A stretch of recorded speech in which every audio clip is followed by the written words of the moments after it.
Salut à tous, j'espère que vous allez bien. On se retrouve aujourd'hui sur ma chaîne pour une nouvelle vidéo make-up. Olé! Donc aujourd'hui un maquillage assez chargé dans les tons violet slash burgundy. Très charbonneux, n'est-ce pas? Si vous êtes curieux et que vous voulez savoir comment j'ai créé ce look, je vous encourage à regarder ce qui suit.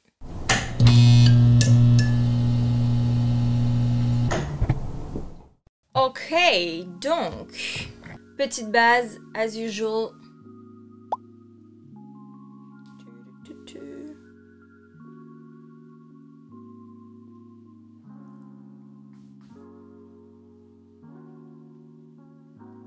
Ne jamais oublier d'étaler un petit peu en débordant comme ça dans le cou parce que sinon après ça fait des démarcations. Vous savez pas ce qui m'est arrivé cette nuit? On a fait un truc avec Vincent de folie.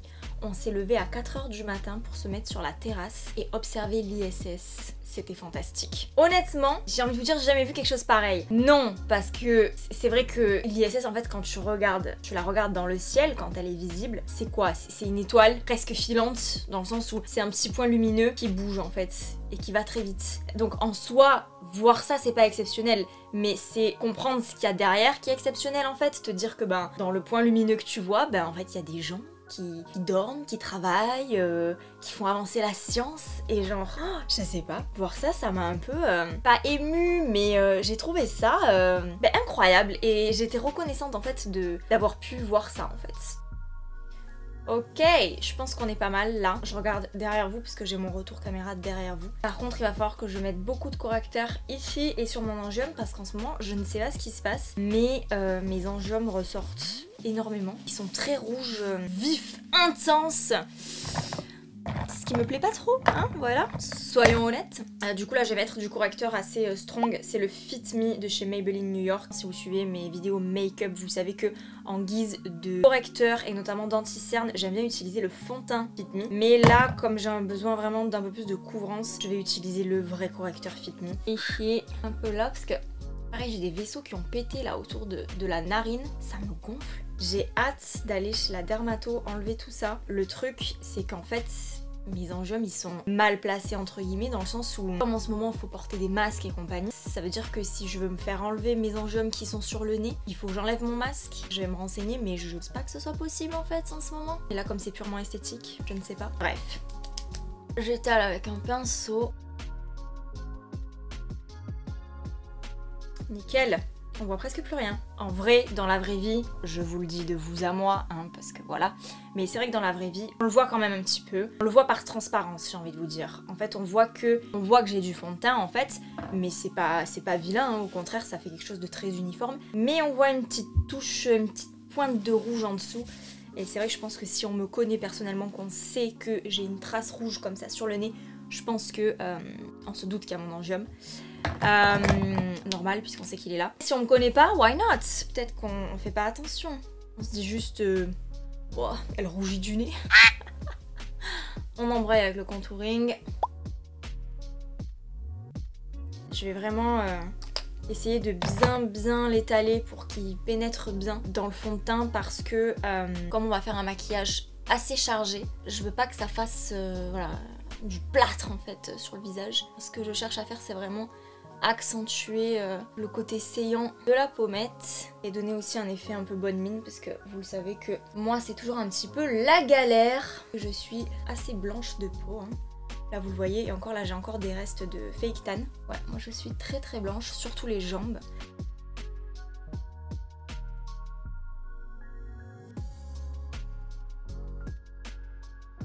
C'est lumineux, j'aime bien. Donc on va juste faire les sourcils et après on passera au vif du sujet, les yeux. Je voulais vous parler d'une série dont je vous ai déjà parlé dans mes vlogs si vous me suivez dans ma vie quotidienne, n'est-ce pas? La série italienne Baby. Alors une série assez particulière puisque ça traite d'un sujet assez grave qui est donc la prostitution de mineurs. Alors désolée, je casse l'ambiance mais oui c'est un sujet grave. J'en rigole mais c'est pas du tout marrant, hein.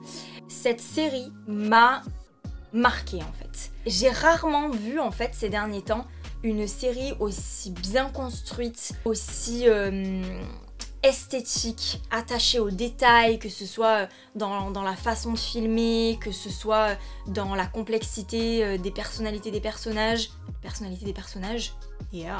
Ou que ce soit vraiment dans l'écriture du scénario. Ça faisait vraiment longtemps que j'avais pas vu une série comme ça. Je pense que la dernière série qui m'a marqué comme ça, c'était Casa de Papel en fait. Pour vous dire un peu, ouais, je trouve que c'est une série qui est très bien construite. Bon, une série particulière, hein, voilà, encore une fois, à cause du sujet qui est traité à l'intérieur. Je crois pas que la série soit doublée en français. Par contre, je pense qu'il y a les sous-titres français, je ne suis pas sûre. Je vous mettrai, si vous voulez, en description toutes les infos sur la série. C'est une série qui est produite par Netflix. J'ai adoré cette série. Par contre, du coup, comme j'ai beaucoup aimé cette série, ce que j'ai fait, c'est que je me suis pas mal documentée en fait après coup, une fois que j'ai regardé les 3 saisons, parce que du coup c'est une série qui est en 3 saisons. Et ça m'a un peu interpellée quand même parce que chez Netflix elle est classée 16+, parce que ouais, il y a des scènes un peu... il y a un peu de violence, il y a des scènes un peu équivoques, et c'est vrai que ça crée un certain malaise, tu vois. Je pense pas que ce soit une série en fait qui soit adaptée aux moins de 16 ans justement, et pourtant toute la com Netflix qui a été faite autour, elle était quand même relativement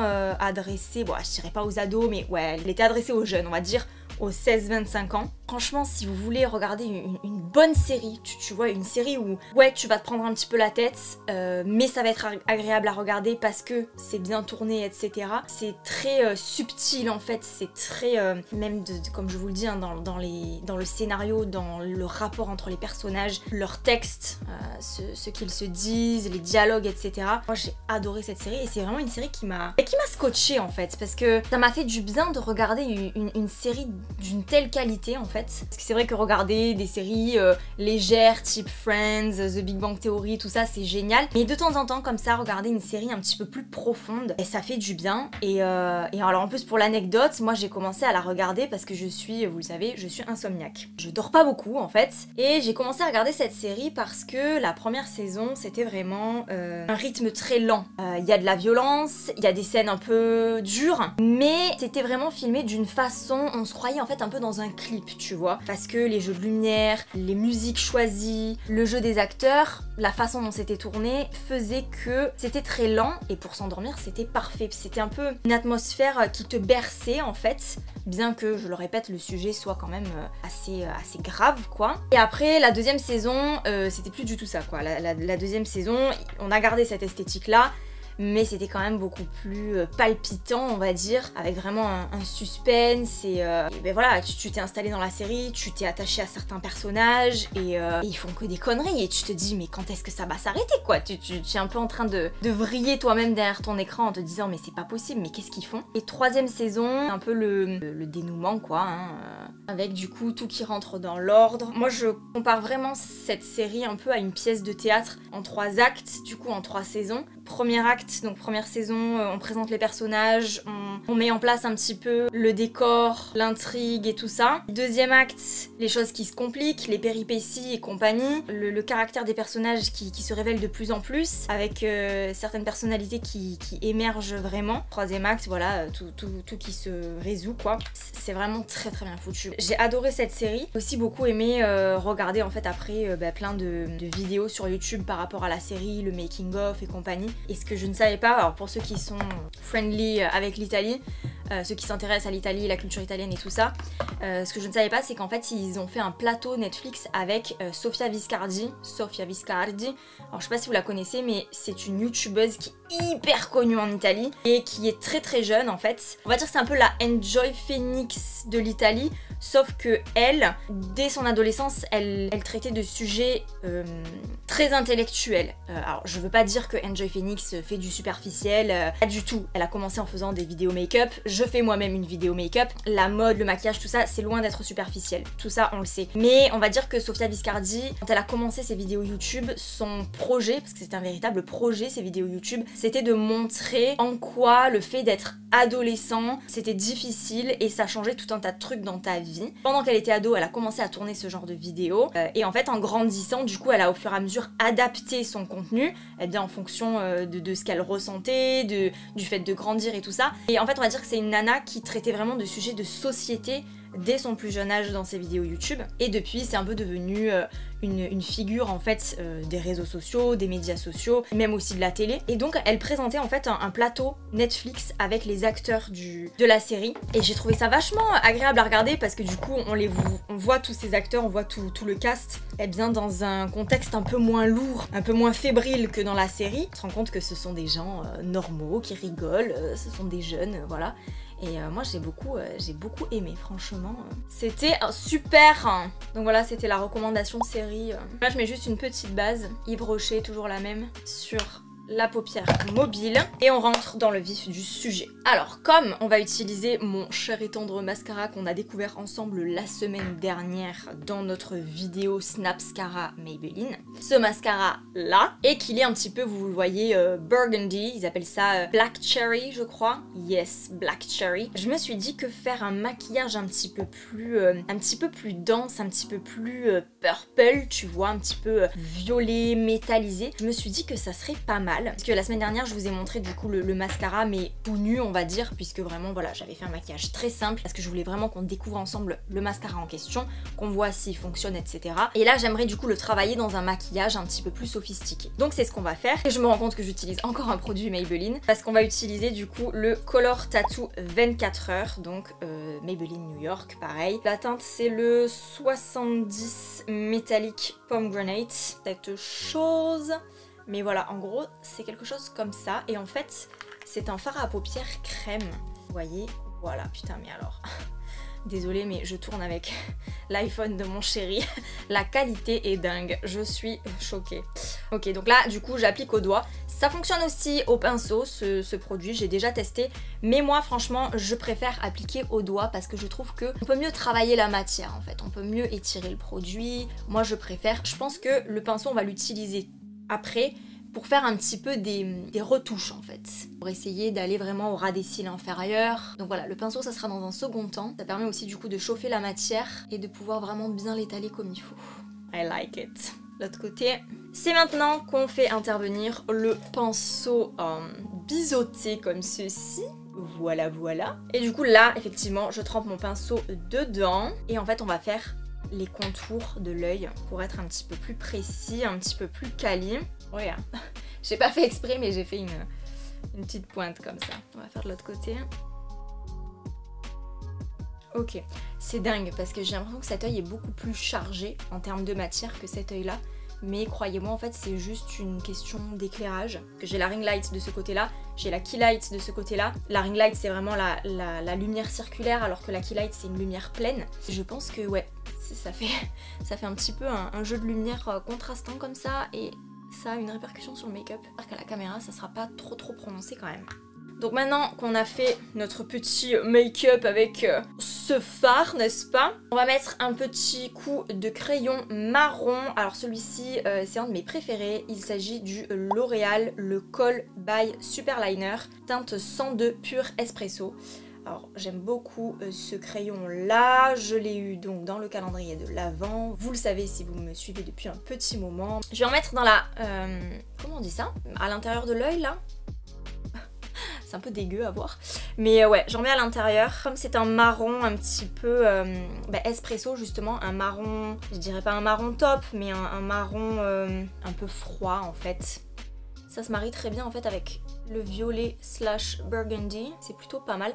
Je le fais dépasser légèrement sur la paupière supérieure, comme ça, au ras des cils. Je le fais en fait un peu bavé. Je le fais exprès parce qu'après on va venir estomper encore une fois au doigt. Ça rajoutera un petit peu plus de matière dans l'angle externe supérieur. Ça va permettre en fait d'allonger le regard, de le tirer vers le haut. Ok, nickel. On estompe. On peut estomper au pinceau ou au doigt, peu importe. Étaler la matière, pas faire un gros pâté quoi. Voilà, là on est vraiment pas mal, j'aime beaucoup le résultat. Du coup on passe au mascara, donc je vous l'ai déjà présenté, c'est le Snapscara de chez Maybelline New York, la teinte 02 Black Cherry. Donc si vous n'avez pas vu ma vidéo dédiée à la découverte de ce mascara, je vous encourage à aller la regarder. Je vous mets le lien en haut, mais c'est vraiment un super mascara, j'aime beaucoup, voilà. La forme de la brosse un petit peu conique et courbée. Je vais l'appliquer cette fois-ci sans même mettre le recourbe-cils, voir un petit peu ce qu'il donne justement sans recourbe-cils.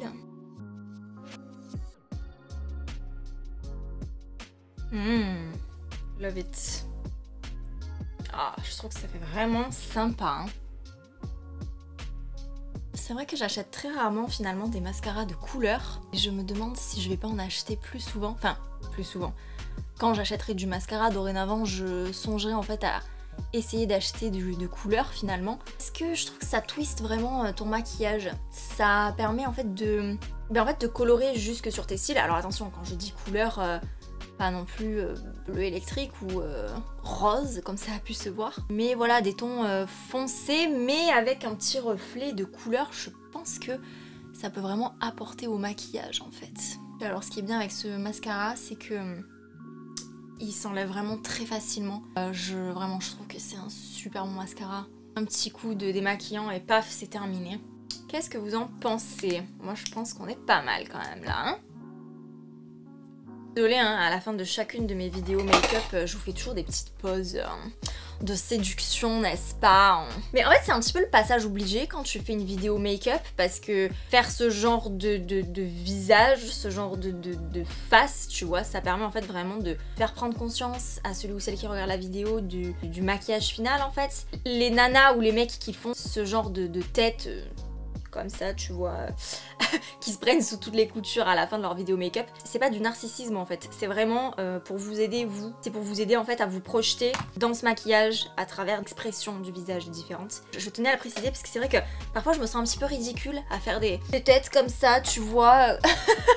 Mais en fait non, c'est pour la bonne cause. Je suis en train de me décider pour un rouge à lèvres. Comme j'en ai un paquet, je ne sais pas lequel choisir. Voilà, voilà. On a fait du burgundy. Est-ce qu'on pousse jusqu'au bout en mettant du burgundy sur les lèvres ou bien est-ce que on fait quelque chose d'un petit peu plus light? Je ne sais pas, aidez-moi. Je me demande si on va pas faire quelque chose d'un petit peu plus rose sur les lèvres en fait, tu vois. Contraster en fait avec le maquillage, mettre quelque chose d'aussi burgundy.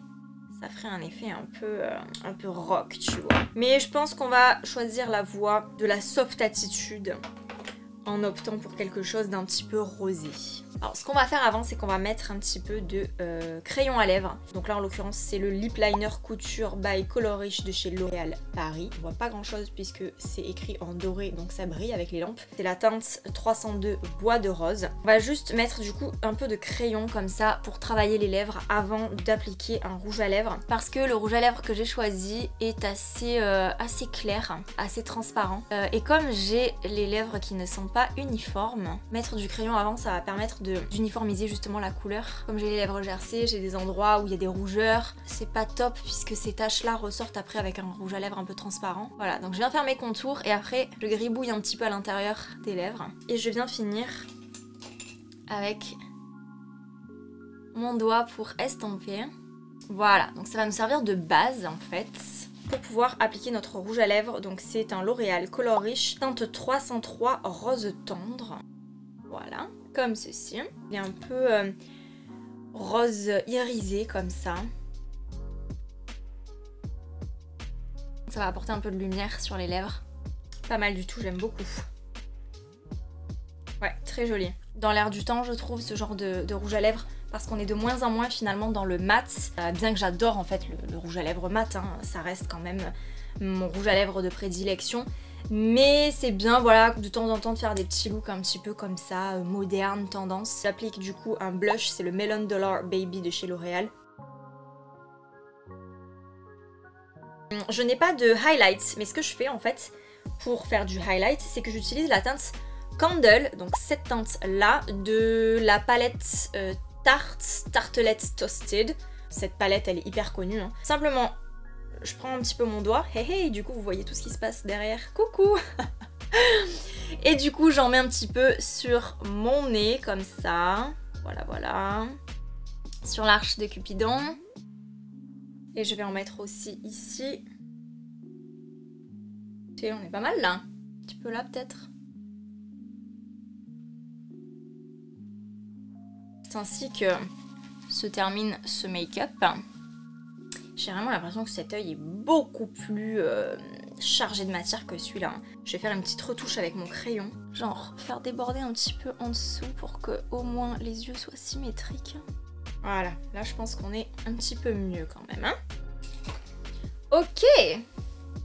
On enlève le petit bandeau. Par contre je commence à rougir parce que j'ai chaud, oh my god. Pas mal ce petit make-up un petit peu rock and roll. J'aime beaucoup. Et vous, qu'est-ce que vous en pensez? Allez, on va se faire une petite scène reveal. Le résultat tout de suite, chers amis.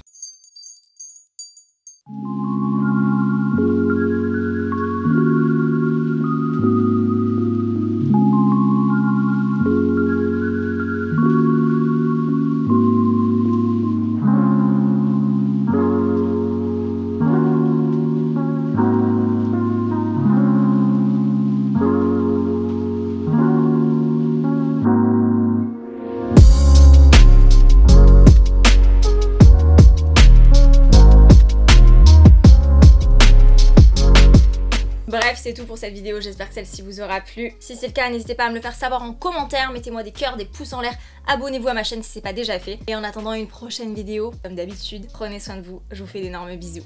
Ciao ciao.